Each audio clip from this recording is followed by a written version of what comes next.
And let's take Ike and Haley. Ike, go ahead. Yeah, I enjoyed everything, and especially the benediction by the Reverend Lowry. And if I was a church-going man, I would love to go to his church. If you don't mind my asking, how young are you? Oh, I'm 67, but feeling pretty young. All right. Well, thanks so much for watching and calling in, Ike. I appreciate it. The benediction was different. Some people, the young man next to me on the plane coming home, didn't like it.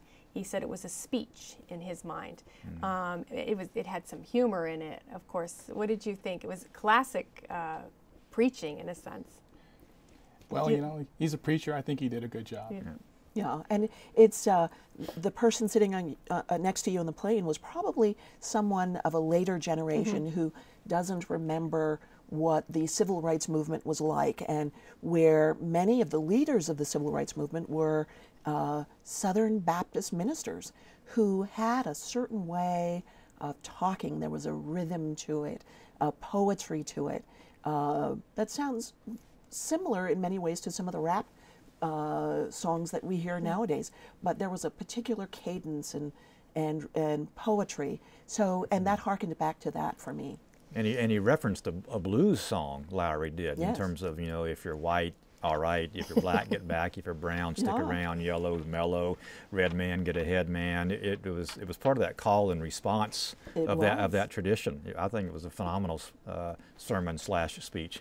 We're seeing pictures of the crowd, and I do want to ask, as we start to close here, some have said that really the speech itself, the words itself, in some respects weren't as important or weren't as dominant as an impression as the pictures themselves of the crowds that were there.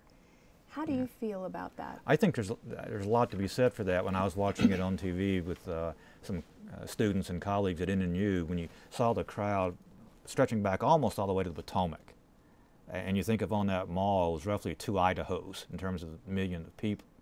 That was part of the, Idahos, that's an interesting way that was to think part of about kind of the electricity of the moment.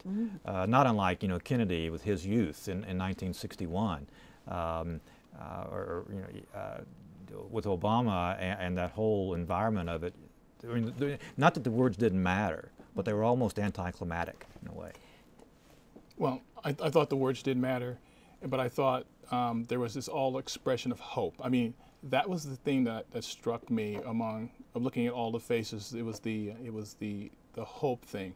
I just hope they don't have him up on a pedestal and expect him to deliver everything, etc. Because, as I've always said, wait till you get to be in office and start reading those intelligence reports, and then see if you're going to change your mind a little bit. Well, I was going to say, as somebody who's in the military, Lieutenant Colonel in the U.S. Marine Corps, do you feel he is prepared to be Commander-in-Chief?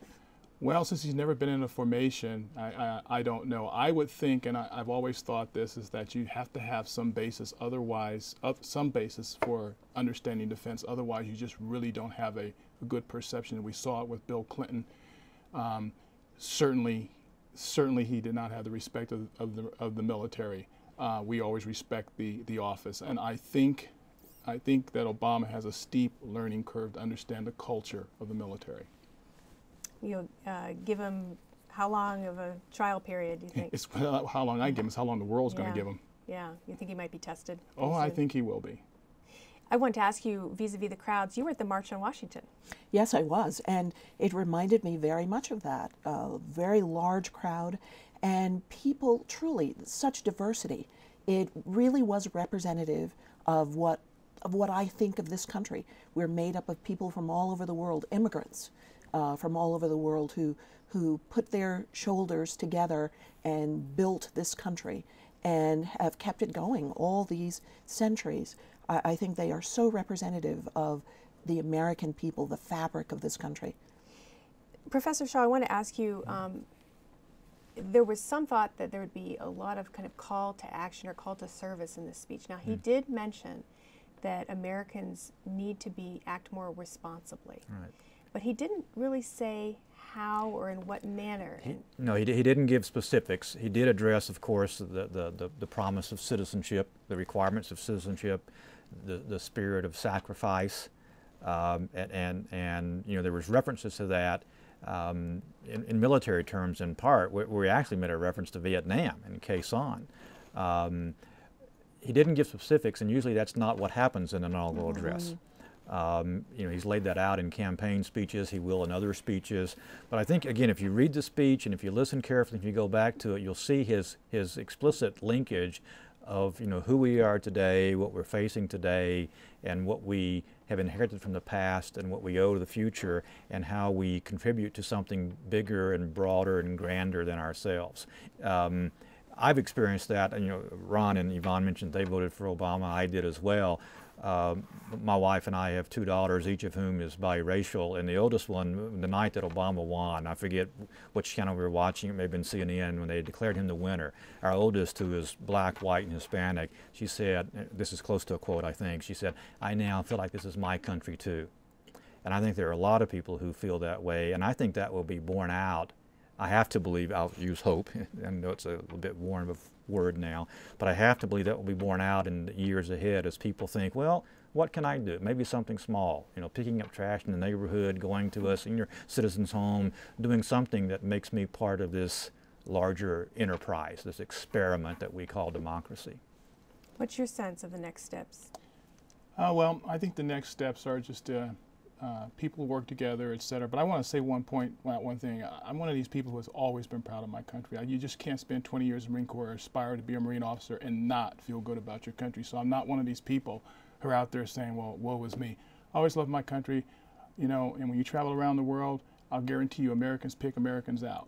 So I wanted to make sure that that's clear. The next steps is support your commander-in-chief.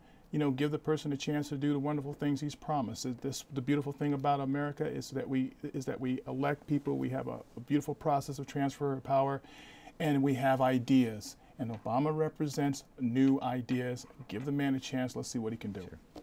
And I think it's our pride in our country that makes us want our country to be better. And I think Barack Obama will help us do that, make a better country.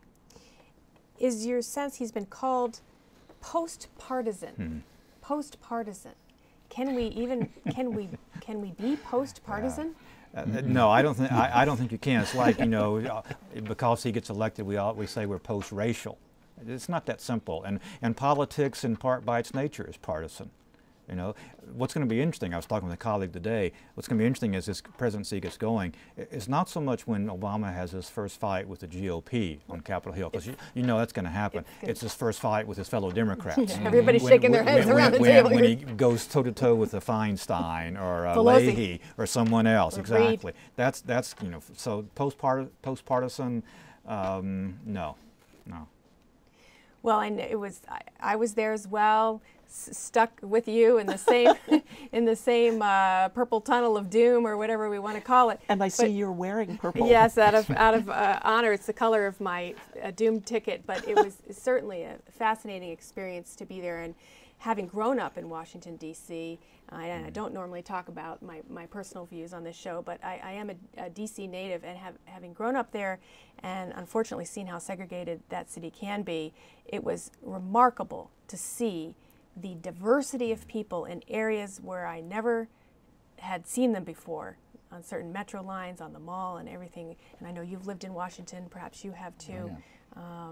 It really was quite extraordinary to see that. Aside from not getting into the inaugural, that was the dominant impression that I was left with. And despite the difficulties, the cold weather, the long lines, difficulty in getting into our ticketed areas, people were kind to each other, were courteous to each other.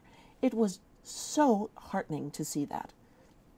Well, I want to thank all of you for coming here to talk about this. The time goes so quickly. We will stay for a little bit longer for a web extra to answer the phone calls that are still holding.